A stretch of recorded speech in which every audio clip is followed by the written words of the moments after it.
That was a little bit of a Scud missile.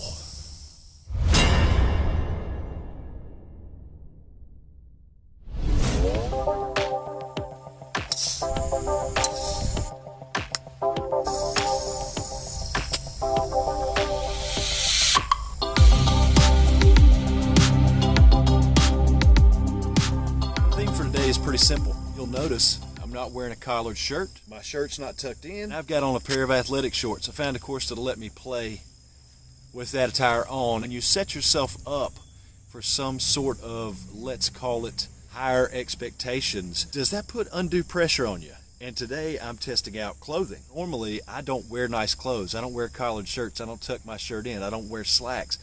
It's just not my normal attire. So I love the part of coming out to the golf course and dressing up and looking really nice.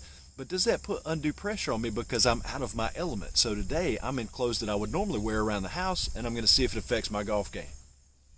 Now I know this is a weird experiment, all right? Let me just say that from the jump, and there's probably a lot of traditionalists out there, and I used to be one of them, that felt like if you weren't wearing proper golf attire and you weren't in your best and had your shirt tucked in, belt and all, that you weren't really playing golf, that, somehow you were soiling the sport. I just wanted to show you, I'm using the GolfPad app. If you haven't seen this video, go check out this review. This GolfPad app really helps you out, not only on course, but afterward to try and evaluate your game.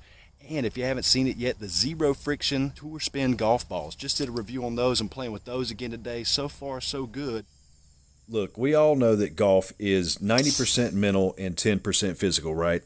And there are a lot of coaches out there talking about how to get yourself in the right frame of mind, how to be prepared mentally, and how to get your head in the right space to play your best golf. Down the lift. And if there's something going on with your clothing or with your footwear or with your golf bag or with your hat or your glove, doesn't it kind of get under your skin a little bit and sort of play on your brain a little bit?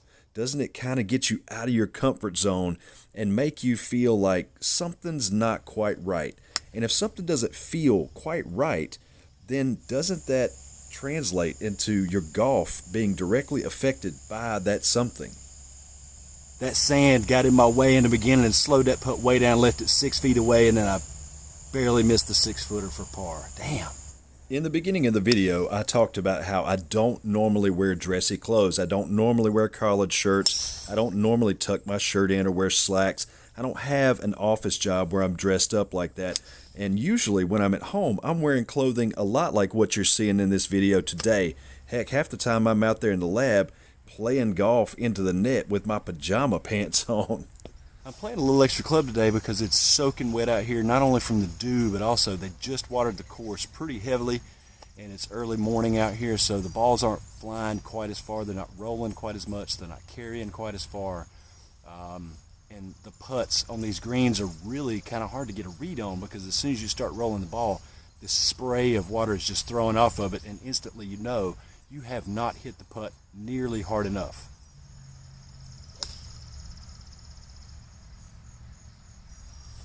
Well, okay, I take it back. That's a 9-iron from 142. I just flew the green. That is not a good spot to be in. Everything I just said before this, just let's go back and erase that. What do you do in that situation? Do you keep taking extra club? Do you just chalk that up to being just an anomaly? Hey, I caught that one really well. Took my hat off too. It's just too swampy out here, but I've got Queen. The show must go on.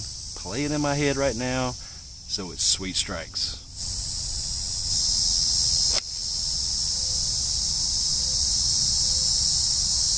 Left edge of the green. Show must go on.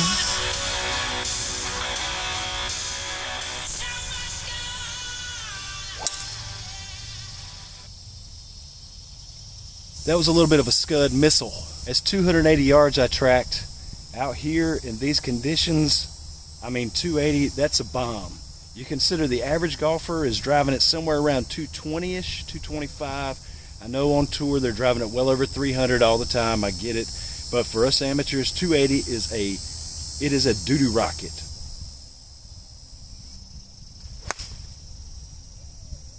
A little bit thin. I played it down the line I wanted, But that might be in the creek. Yep, in the creek. Had to take a drop. Minus a few shots here and there, I had a great ball striking day. I was great off the tee, great iron shots. My wedges were okay. My putting was okay, but great ball striking day all in all. Just much improved. Wow, put myself in a bad spot here. Gonna need a big time flopper just on the other side of this bunker, and it's gotta sit. I mean, it's gotta die, or else I'm off the back side of the green. All right, let's see what we got.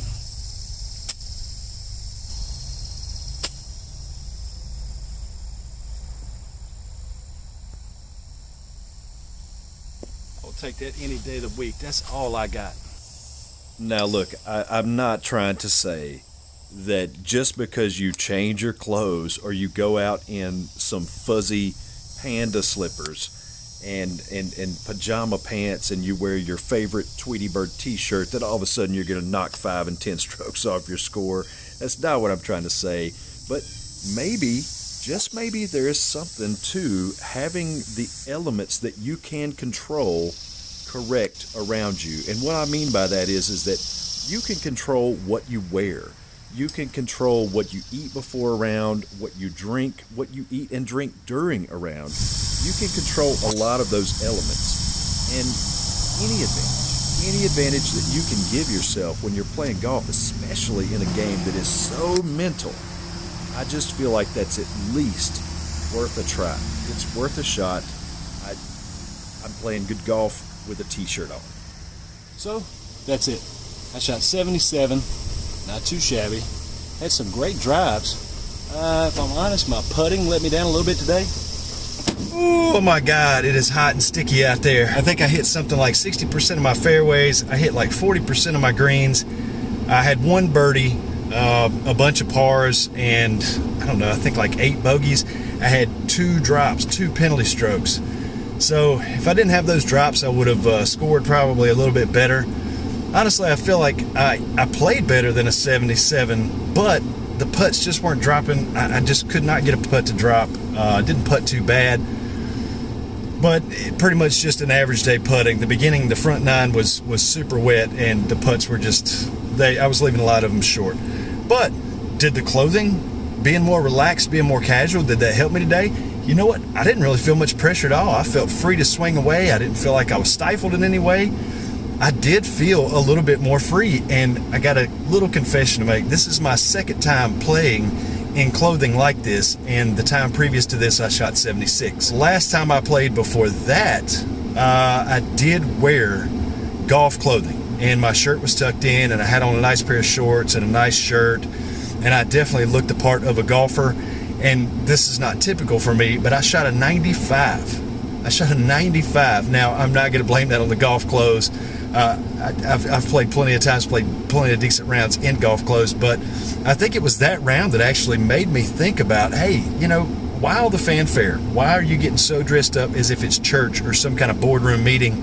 Just go out there and be casual and have fun and take some of the pressure off of yourself. A lot of the shirts now that they're wearing out on tour are actually a mock golf shirt. They don't have a collar. They just got 3 buttons, and they're a lot like a short sleeve Henley t-shirt. So maybe there's something to it. I mean, clothing seems to be going that way. The PGA Tour is considering letting the guys wear shorts now.